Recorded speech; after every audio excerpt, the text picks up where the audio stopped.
Tillamook Regional High School, and today we are here to do the code flow test using the chipboards we put together at the school. Hi, I'm Ronan Joyce. I'm from Tillamook High School in Upton, Massachusetts, and I'm here with my teacher and a couple of classmates, and we're helping MaxIQ with the sensor arrays and just testing the vibrations.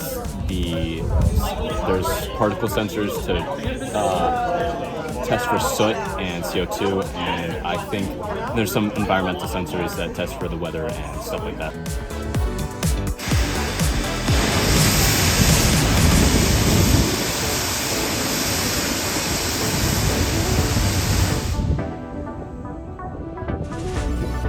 My name is Cody Harris. I'm the program manager at MaxIQ Space, and today we're here at bluShift Aerospace participating in a cold flow engine test.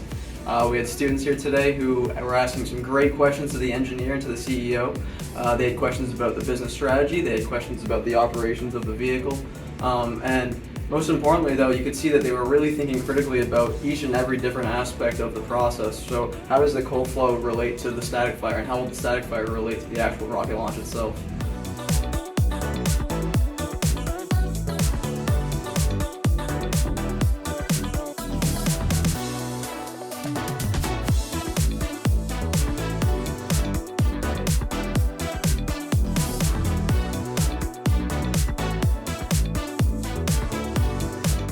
Today was valuable not only for our students, but for the MaxIQ team as well.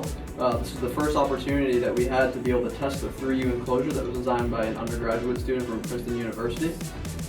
This is the same payload enclosure that will be used on our suborbital flight as well, in which you can see that we have multiple different student payloads that are mounted and working in series.